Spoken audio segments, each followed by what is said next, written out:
At 16, Mark Wahlberg was convicted of serious assault and spent 45 days in jail. At 20, he had a #1 hit as the rap singer Marky Mark. He went on to be a model for Calvin Klein, and then came the movies. Now at 40, he's an acclaimed actor, and his star is rising as a producer on the big and small screen.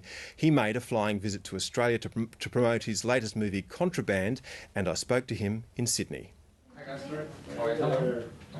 Hi, Chris. Hey, Mark, how are you? Sorry about the left hand. Mark Wahlberg, welcome. Thank you, sir.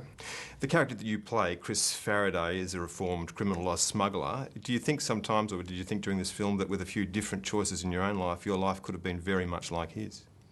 Yes, and it was for a certain time. I was fortunate enough to be able to turn my life around and start, get on the right path, on the straight and narrow. He turned his life around for his family. Can you think of the moment when you decided that you were going to make a change to yours?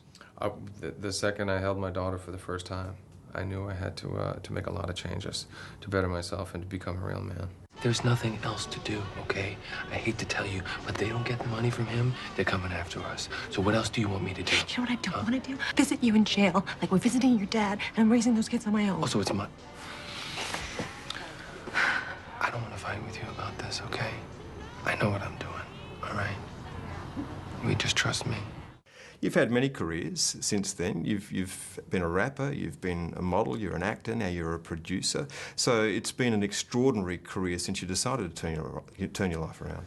It has. I've been very fortunate. I don't take any of it for granted. I don't feel any sense of entitlement. I feel like I've worked really hard and I've been very fortunate. I've made some good choices and I've made some bad choices, but my intentions have always been good. But you're now also a very successful producer and you produced this film, so you are keeping extraordinarily busy. What sort of stories attract you?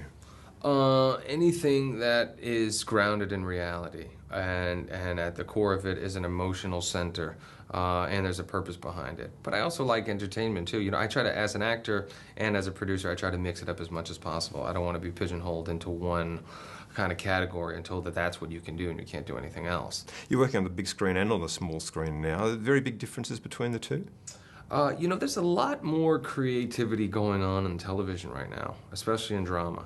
Between HBO and all these other networks, they're really doing some interesting stuff. And movies have kind of become a tad bit uninspired in that the big studio movies are, they're spending more money to chase the big money with all these franchises and superhero movies. Now, some of them have been great, but some of them are a little tiresome. A lot of competition for the entertainment dollar now, and they seem less willing to take risks.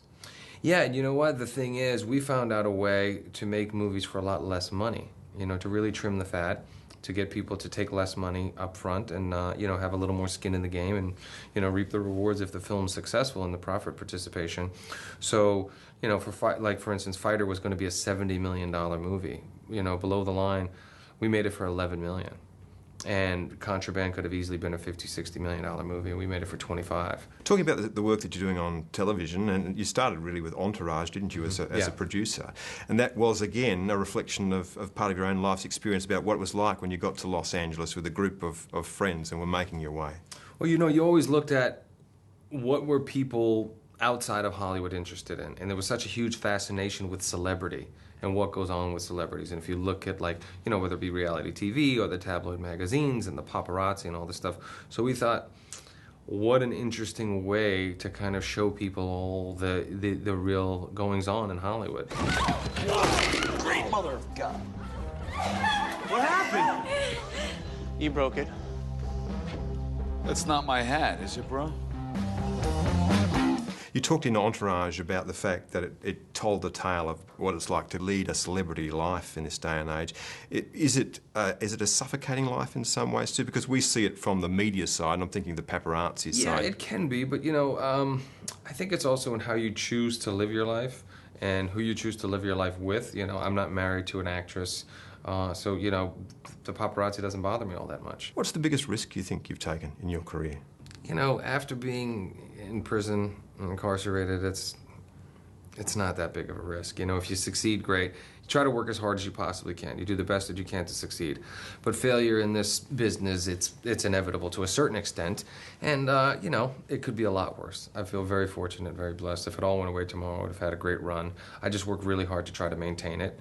And to maintain a level of success that you can kind of pick and choose your own projects. That's the ideal situation for me. What about Boogie Nights, which at the time you've come off being a model, you'd probably wanted to be seen as a serious actor. Did you ever worry about that particular role? That was a huge turning point for me, because not only was I worried about, I'd played like the tough guy in Fear and the tough guy in the Basketball Diaries, and those are roles that were like cool. And I always worried about what the guys in the neighborhood thought.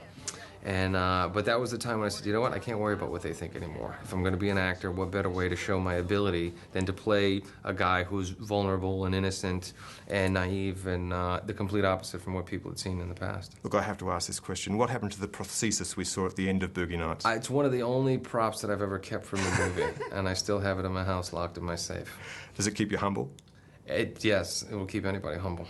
And the rest of us, Mark Wahlberg, thank you. Thank you, sir. I appreciate it. It's a pleasure.